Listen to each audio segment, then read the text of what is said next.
सकते हो। आराम से चलो कोई ठीक है भैया तो ऊपर थोड़ा सा ऊपर करने का ऐलान किया कि 25 क्या तैयारी है और क्या नहीं। जन स्वराज की जो परिकल्पना है उसमें किसी वर्ग विशेष या जाति विशेष की बात ही नहीं है। इसकी परिकल्पना में ये है कि समाज में जिस वर्ग की जितनी आबादी है उन सारे लोगों को साथ में लेकर दल बनाया जाए।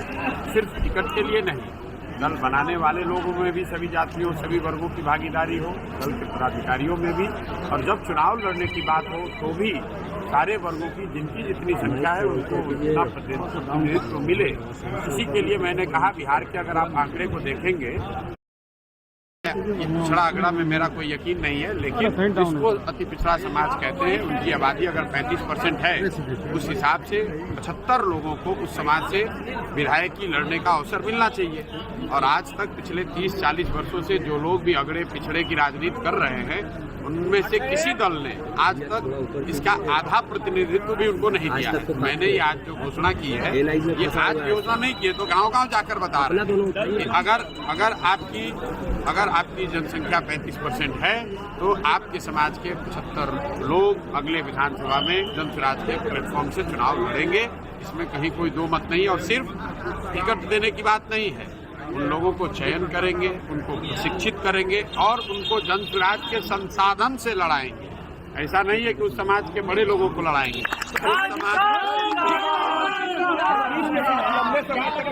प्रेजेंट पॉलिटिकल सिनेरियो किस तरीके से देखते हैं? बिहार के प्रेजेंट पॉलिटिकल सिनेरियो को किस तरीके से देख रहे हैं? नीतीश कुमार क्या कर सकते, किस चीज पर? अभी क्या लग रहा है फिर से वो वापस पलटी मार सकते हैं? भाई नीतीश कुमार अब अपना कैरियर नहीं बचा सकते हैं, पहली बात। दूसरी बात, वो कहाँ रहेंगे उसका कोई महत्व नहीं है, क्योंकि नीतीश कुमार के राजनीतिक कैरियर का अब ये अंतिम दौर चल रहा है। जितना हाथ पांव मारना है मार लें, महागठबंधन में रहें, एनडीए में रहें। नीतीश कुमार की जो अभी हालात है वो जिसके साथ भी जाएंगे, जो दल भी उनको साथ मिलेगा, वो नीतीश कुमार तो डूबेंगे ही डूबेंगे, उसको भी डुबा देंगे। बीजेपी काफी सॉफ्ट हो गई है, अमित शाह का भी एक ये बीजेपी का मामला है। बीजेपी जो चाहे तो करे, बीजेपी को कौन पूछता? अरे भाई, बीजेपी को दम है तो नीतीश कुमार के चेहरा बना के चुनाव लड़के दिखा दे।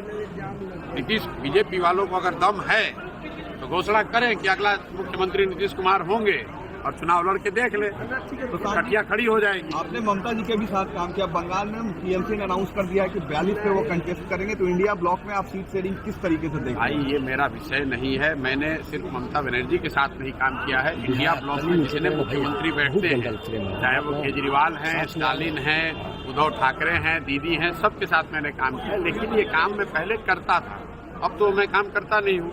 मेरा उन बातों से कोई लेना देना नहीं है। बिहार के संदर्भ से जो आप पूछिएगा, मैं पिछले 2 साल से बिहार में हूँ, बिहार के गांव में हूँ, घर घर जा रहा हूँ, और मेरा नजरिया सिर्फ बिहार को लेकर है, बिहार की जनता को लेकर है, बिहार की स्थिति कैसे सुधरे उसको लेकर है।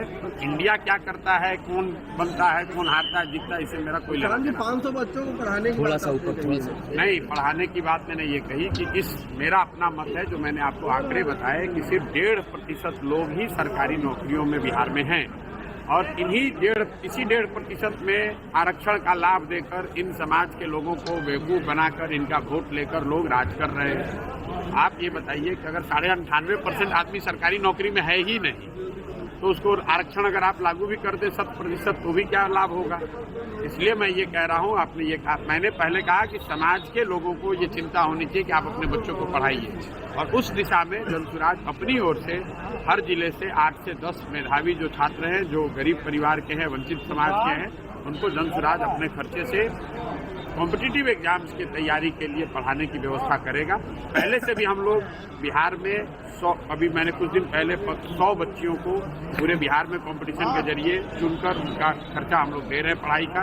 और अभी ये 500 जो मैंने ऐड किया है, ये पूर्णतः कर्पूरी जी के सम्मान में उनके नाम पर ये स्कॉलरशिप 500 लोगों को जन स्वराज अपने संगठन के तौर पर। निजी क्षेत्रों में भी आरक्षण होना चाहिए? भाई, मैं सबसे पहले शिक्षा होनी चाहिए। मैंने आपको आंकड़ा जो दिया कि जब नौकरी है ही 1.5%, तो उसमें चाहे आप 20% आरक्षण करें या 40, मान लीजिए कि आपने 100% आरक्षण कर दिया, तो भी तो 98.5% की जो आबादी है उसको तो कोई लाभ मिला नहीं। उसको तो जब तक आप शिक्षा नहीं देंगे, पूंजी नहीं देंगे, स्वरोजगार नहीं देंगे, तब तक सिर्फ आरक्षण का लॉलीपॉप दिखाकर वोट लेते रहेंगे। अभी यहाँ जो जातीय सर्वे आया, उस सर्वे में क्या बताया गया कि जो समाज के वंचित समाज हैं, पिछड़े वर्ग हैं, वो उनकी स्थिति वही है जो 30 वर्ष पहले थी। आप मुझे ये बताइए कि 30 वर्ष से सत्ता और संसाधन पर किसका अधिकार है? 2 लोगों का अधिकार है, लालू जी का और नीतीश जी का। इन लोगों को पता नहीं कौन होशियार आदमी सुझाव दे रहा है। ये तो ऐसे हो गया कि कीचड़ जमीन पे उसको उठा के इन्होंने अपने मुंह पे लगा दिया। खुद ही स्वीकार कर लिया कि हमने 30 वर्ष में तुम्हें मूर्ख बनाया, तुम्हारे वोट का इस्तेमाल किया, तुम्हारे बच्चों का इस्तेमाल किया, तुम्हारे लिए हमने किया कुछ नहीं है। आप बताइए कि आज सरकार है, कौन रोक रहा है महागठबंधन सरकार को, नीतीश को, लालू को कि भाई जो अति पिछड़ा समाज के लोग हैं, जो मुस्लिम समाज के लोग हैं, उनको मुख्यमंत्री बनाइए, उनको पथ निर्माण मंत्री बनाइए, उनको शिक्षा मंत्री बनाइए, उनको स्वास्थ्य मंत्री बनाइए। तो सारे मंत्रालय, सारे विभाग नीतीश कुमार और तेजस्वी यादव लेके बैठे हैं और कह रहे हैं कि हम अति पिछड़ों का कल्याण करेंगे। आखिरी सवाल, बिहार में 40 मटेरियल है जी, सीएम मटेरियल है तेजस्वी यादव, आपको लगता है?